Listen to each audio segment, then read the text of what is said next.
Halo teman-teman, sekarang kita lanjut setelah rehat, minum kopi atau minum teh, ya kita melakukan uji hipotesis, ya bagian 2. Ya, kita akan bahas soal ya, sekaligus nanti kita akan mempelajari bagaimana cara membaca tabel ya. Oke, jadi uji hipotesis satu proporsi ya. Setelah kemarin kita sudah membahas mengenai uji hipotesis untuk rata-rata. Sekarang kita proporsi. Baik, saya ingatkan lagi, kita coba ingatkan prinsipnya adalah untuk uji hipotesis, untuk statistik kemarin ada inferensial yang non parametrik dan parameter ya, parametrik. Nah, kita lagi berfokus di uji hipotesis ya. Satu populasi, dua populasi. Kita sedang berfokus pada satu populasi, jenisnya satu arah dua arah ya. Kita sudah bahas kemarin satu arah dua arah. Terus yang mau kita uji apa? Sebenarnya kita sedang menguji parameter, ya. Parameter dari atau parameter itu ciri-ciri dari populasi, yaitu ada punya rata-rata, punya standar deviasi, dan punya proporsi. Nah, sedangkan yang kita mau uji adalah parameter ini. Dengan cara apa? Dengan kita membuat semacam dugaan, ya disebut parameter dugaan theta 0, ya. Caranya bagaimana? Caranya kita mengambil data dari populasi ini dalam bentuk sampel, yang parameter tadi ya, yang merupakan ciri populasi akan berubah menjadi statistik yang merupakan ciri dari sampel yang diharapkan bisa mewakili populasi. Jadi pernyataan inilah yang akan kita coba bantah ya. Kita akan coba bantah ya dengan menggunakan hipotesis ya. Ada hipotesis ya, makanya disebut di sini. Ini biasanya di sini nanti kita akan melakukan uji hipotesis. Yang diuji apa ya?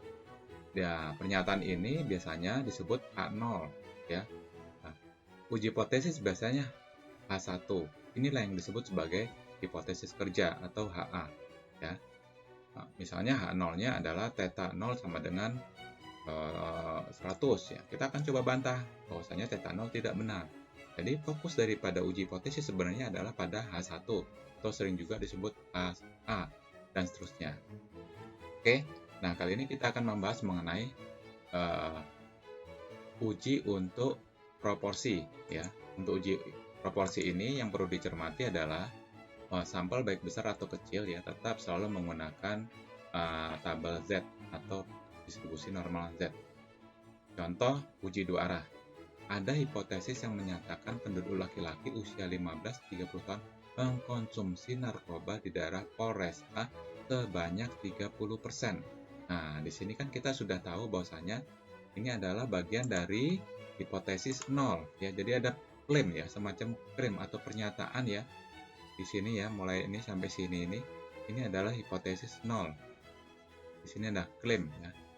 Bahwasanya 15-30 tahun mengkonsumsi narkoba 30%. Nah, lalu untuk menguji hipotesis diambil sampel secara random sebanyak 200. Cukup banyak ya. Laki-laki usia 15-30 sama yang kita uji ya. Sebanyak 70 diantaranya mengkonsumsi narkoba. Nah, di sini proporsi berarti 70 dari 200. Uji hipotesis tersebut dengan taraf nyata 5%, ya kan? Oke, berarti kita akan menguji proporsinya ya. Proporsinya kita hitung 0,3 atau 30% mengkonsumsi narkoba. Di sini kita akan coba bantah dengan pernyataan HA atau HA. Hipotesis kerjanya adalah tidak benar ya, 30. Berarti di sini bisa ini proporsinya, proporsi dari sampel itu bisa lebih kecil ya, atau ya proporsional lebih besar ya dari 30% ya, 0,3. Nah, kita ingin menguji pernyataan tersebut. Langkah pertama adalah kita tentukan dulu alfanya berapa ya. Alfanya 5% ya, karena ini dua arah, jangan lupa nanti berarti ini alfanya dibagi 2. Kenapa? Karena memang kita ingin menguji apakah tadi pernyataan tadi tidak benar ya, 30%, tapi bisa juga lebih besar atau lebih kecil, artinya tidak sama dengan 30% ini menjadi 0,025 ya, 2,5% ya, 0,025. Oke, terus kita masukkan rumusnya, proporsi rumusnya ya. Untuk Z hitungnya atau Z observasi, proporsi dari sampel dikurangin proporsi dari populasi. Proporsi sampel 7/200, dapat dari mana? Dari sini, 70 dari 200 dikurangin proporsi dari populasi 0,3 ya, diketahui dari soal 30% dibagi proporsi ya, peluang mengkonsumsi dan peluang tidak mengkonsumsi ya, lawannya ya. Ini kan sukses gagal ya, P 0,3 dikali 0,7 dibagi N diakarkan dapat 1,583 ya. Jadi di sini kelihatan bahwasanya Z hitungnya 1,583. Oke. Lalu kita plot di sini ya. Untuk Z observasi atau Z hitung ya, untuk Z hitung itu didapat 1,538 ya. Ini kalau kita hitung kan berarti di sini ya posisinya kalau sebelah kiri minus 1,58 ya, 1,583. Terus kalau sebelah kanannya positif ya, 1,58. Ini Z hitung atau Z observasi. Nah sekarang untuk Z tabelnya ini untuk 2,5% didapat 1,96 untuk Z apa namanya, Z alfa per 2-nya.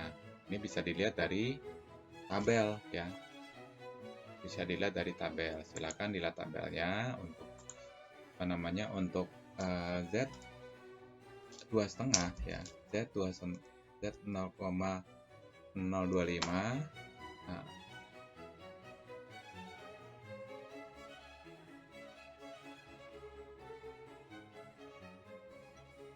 kita lihat ya.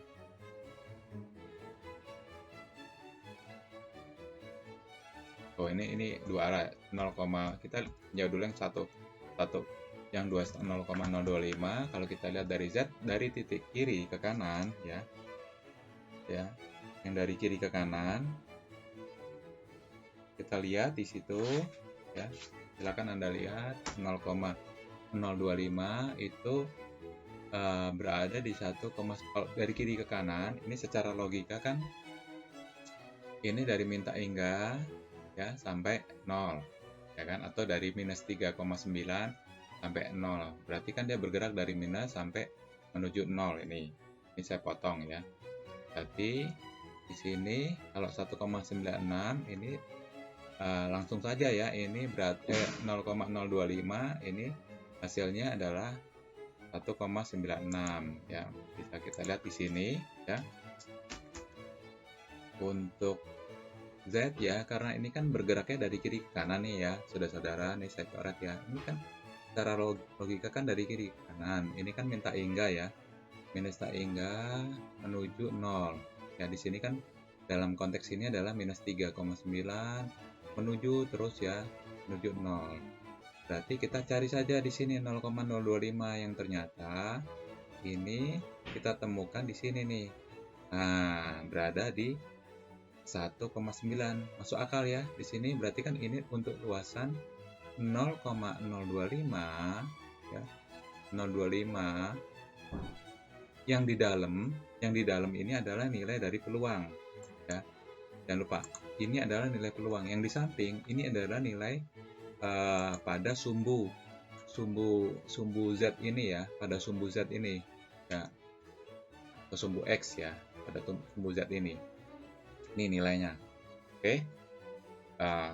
Beres ya untuk yang tabel dari kiri ke kanan. Selanjutnya kita akan coba untuk membaca tabel dari full. Nah, yang full 100% ini juga hampir sama ya, karena ini dari kiri ke kanan. Jadi Anda cukup melihat di sini saja langsung ketemu. Kita lihat di sini 0,025 itu berada di ini 1,96 ya. Nah, mungkin yang sedikit agak repot ketika kita memiliki tabel dari kanan ke kiri ya, dimana kita ingin mencari nilai Z 0,025 ya. Kita di sini ingin mencoba mencari Z ya peluang yang 0,025, sedangkan tersedianya dari kiri ke kanan. Nah, kalau dilihat dari tabelnya, ini artinya kan dari 0 menuju tak hingga, ya kan? Ya, dari 0 menuju tak hingga. Ya. Nah, berarti kalau kita kasus seperti ini, ya, sebenarnya yang dicari kan luasan sebelah kanan. Ini Anda mencari luas sebelah kanan 0,025. Sedangkan ini tabelnya berbentuk seperti ini, ya. Berarti kan Anda harus mencari yang bisa didapatkan ini, ya. Sedangkan luasan ini adalah 50%, berarti 50% 0,5 dikurangi 0,025. Coba kita kurangi ya.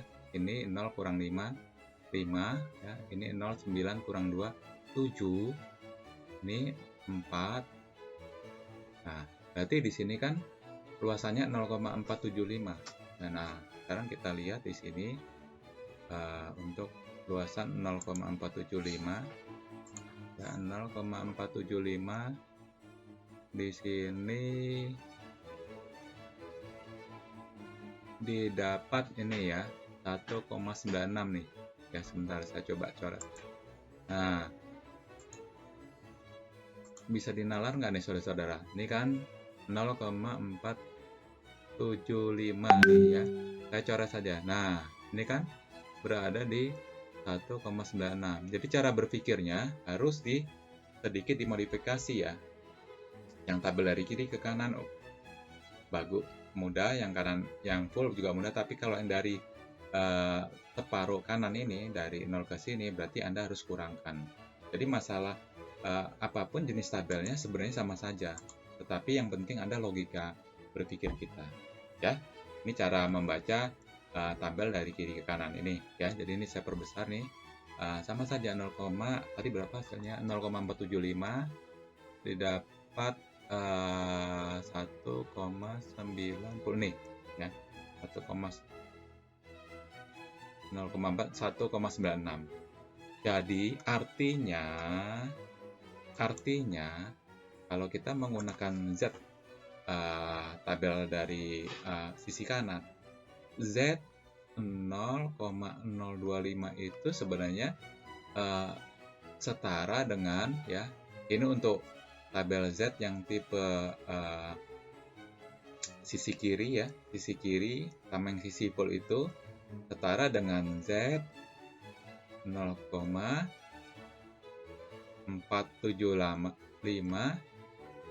Ini kiri ya, kiri untuk tabel Z sisi kanan ya, saudara-saudara ya. Semoga bisa membantu ya temuan ini. Nah, saya sisip, mumpung di sini membaca tabel, saya coba sisipkan cara membaca tabel T ya. Kemarin saya ada koreksi sedikit untuk uji T, selama masih satu populasi N-nya dikurangi 1 ya. Jadi menggunakan derajat bebasnya itu adalah N-1 ya. DF atau degree of freedom-nya itu adalah N-1 ya. Jadi kalau N-nya 5 ya berarti 5-1, tidak min 2. Saya koreksi ya kemarin yang di menit ke-28. Nah, jadi begini caranya. Kalau di sini didapatkan N sama dengan 5 misalnya, dengan derajat bebas 2,5% misalnya ya, berarti kan ini sama dengan kan 0,025. Berarti Anda tentukan saja nih 0,025 nih alfanya, dengan ini DF-nya kan berarti DF-nya N-1 ya, 5-1 sama dengan 4. Nah, di sini Anda gunakan ini, maka didapat nilainya 2,776 ya. 76 ya. Seperti itu ya kira-kira ya saudara-saudara ya. Semoga bisa membantu ya. Sebenarnya ada cara lain lagi ya. Misalnya kita bisa juga menggunakan Excel ya. Bagaimana untuk membaca Z tadi Z 0,025 ya. Misalnya tadi Z 0,025 itu kan hasilnya sama dengan 1,96. Coba kita bisa juga menggunakan Excel ya. Mudah-mudahan saya tidak lupa ya. Saya akan coba, tapi kalau lupa ya ini bukan bagian topik hari ini ya, tapi kita akan coba saja ya untuk Z ya. Untuk Z sama dengan distribusi normal ya, norm Z ya. Ini inverse ya. Inverse peluangnya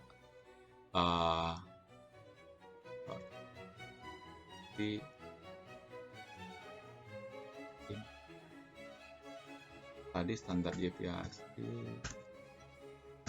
Oke, saya pikir cukup nanti aja ya. Saya agak lupa ya pertemuan hari ini. Semoga bisa membantu ya.